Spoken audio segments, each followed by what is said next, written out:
Não há a menor dúvida que o teletransporte vai acontecer e vai existir. Você vai entrar numa maquininha, desaparecer e aparecer lá. Entre o carro de hoje e o teletransporte, tem o drone, que vai ter mil elaborações extremamente interessantes. Porra é essa? Eu tenho falado muito de mudança de paradigma. Eu estou convencido mesmo que tudo que a gente está fazendo no mundo, todas as atividades humanas, pessoais, de grupos, de coletivos, de governos, de realidade, do processo civilizatório, estão passando por uma profunda mudança de paradigma. Eu tenho falado muito isso. Porra, afinal da conta, que porra é essa de mudança de paradigma? O que é isso? E eu peguei um exemplo aqui que eu queria colocar para vocês, que é o seguinte: a Suíça dominava de uma forma fantástica a relojoaria do mundo. Olha só o que era um relógio suíço. Ninguém era capaz de fazer um relógio como esse, fazer as peças todas, as máquinas. Olha o que era para fazer um relógio de precisão suíça. Ninguém chegava perto do relógio.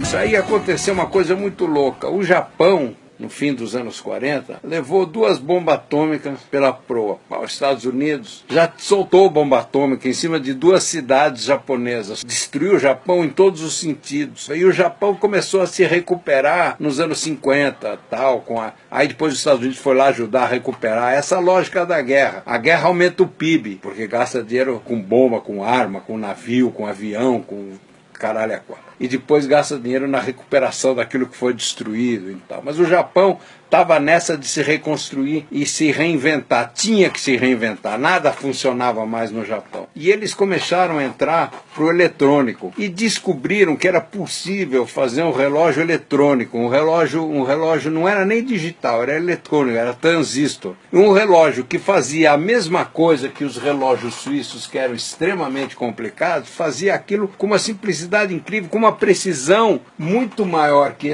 a precisão que essa mecânica tinha, e a preços muito mais baratos. E olha só onde foi parar o relógio de precisão. Que maluquice que é. Vou pegar uma loucura aqui de ponta mesmo aqui. Olha aqui o que é isso aqui. Então é um reloginho digital que recebe telefone, fala pelo WhatsApp, usa o Messenger, o SMS, tem tudo isso funcionando dentro do relógio. Olha o que é por dentro um reloginho desses que você mesmo monta. Olha só o que é. Pecinha de cima, uma plaquinha, 2 plaquinhas, 3 plaquinhas, 4 plaquinhas, 5 plaquinhas.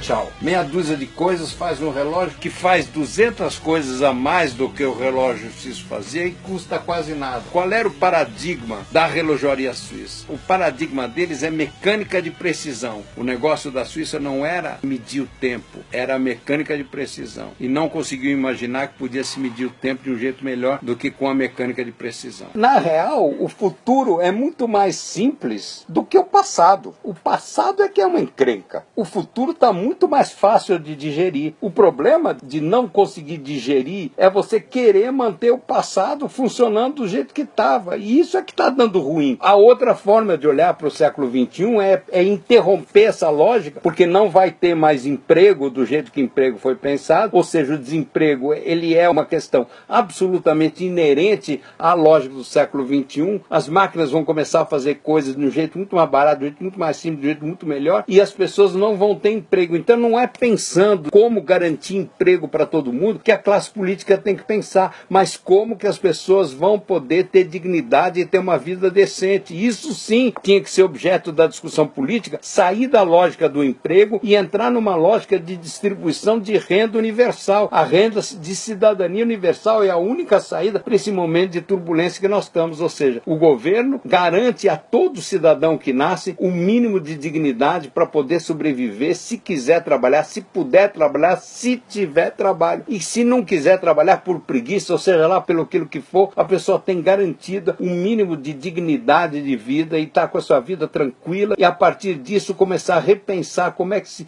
reorganiza a economia do século XXI, baseado em outros parâmetros que não tem porra nenhuma a ver com o século XX, porque não vai dar para o século XX se manter vivo. Não vai dar, ponto.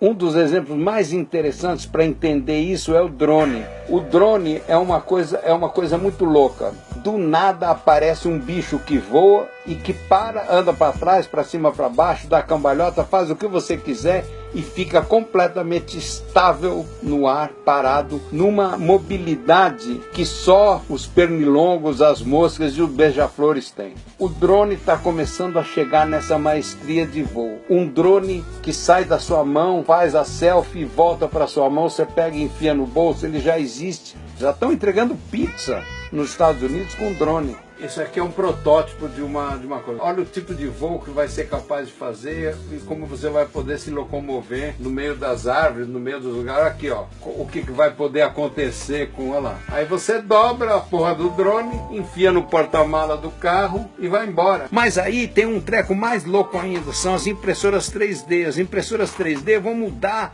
a vida de todo mundo. Já está acontecendo, isso é real, isso não é nem futuro, isso já está rolando. Você vai ter em casa uma impressora que consegue imprimir um garfo que você precisa, a tampa da panela que quebrou e não sei o que, você não vai comprar, você imprime dentro de casa. Ela não precisa vir da fábrica, chegar no lugar, entendeu? Ah, descobriram um negócio novo, você baixa um aplicativo, bota na tua impressora 3D, a impressora 3D te fabrica um treco que você precisa na cozinha. Do mesmo jeito que acontece com a música, que não precisa mais do CD, que você clica e recebe a música, você vai poder ter panela de pressão, as coisas, clica, faz a pecinha. Só que essa tecnologia vai chegar cada vez mais na lógica da sua casa e da lógica de que a impressora é a grande chave das mudanças e é a coisa mais anticapitalista que existe. Pois se você quer ir numa festa, você escolhe a roupa que você vai usar, aperta um botão, quando você toma banho, a impressora imprime a tua roupa. Se você não gostar do modelo XYZ, você inventa teu próprio modelo, vai ter um software, um aplicativo que resolve isso para você. Olha, isso daqui é no que eles se basearam para começar a pensar como é que vai fazer o tecido. A inspiração é a aranha. A máquina vai pegar plástico líquido, um plástico especial, e vai fazendo os fios e vai soltando e vai tecendo. Eles estão aprendendo com a aranha como é que faz um tecido 3D. Funciona exatamente assim uma impressora 3D. Tum, tum, tum, os braços mecânicos vão fazendo lá.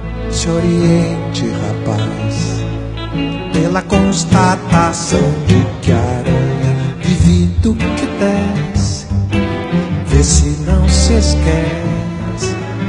A coisa mais subversiva que tem ao capitalismo selvagem é a própria tecnologia que está sendo desenvolvida, que constrói uma lógica de que você pode fazer você mesmo em casa coisas extremamente sofisticadas, coisas que antes precisava de uma indústria enorme. Nem Marx pensou nisso, porque Marx viveu uma época onde a apropriação dos meios de produção eram coisas elaboradíssimas e impossíveis. A ideia da apropriação eram máquinas extremamente pesadas, caríssimas, impossíveis de ter. Mas o século XXI vem vindo com um mundo muito mais fácil de digerir do que o mundo do século XX. O que não tem solução é o século XX. O que não tem solução é o mundo industrial. O que não tem solução é o capitalismo selvagem ou não selvagem. O dinheiro regendo todas as coisas. O que não tem solução é a economia baseada nas bolsas de valores e não baseada na felicidade do ser humano. A solução, na verdade, é substituir o Ministério da Fazenda pelo Ministério da Felicidade. O dinheiro a favor da construção da possibilidade da felicidade do ser humano, que era, no fundo,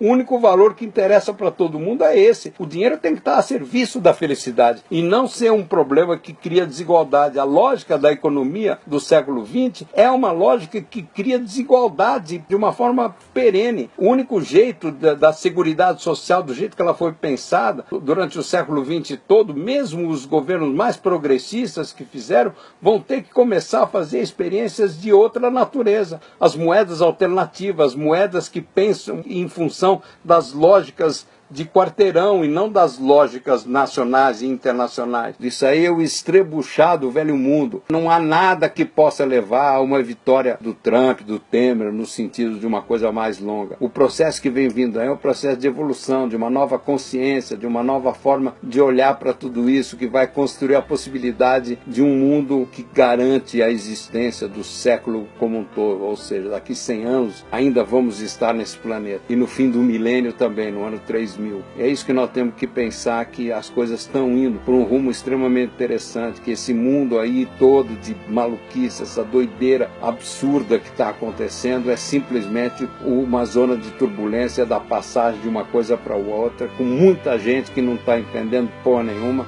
e falando um monte de merda.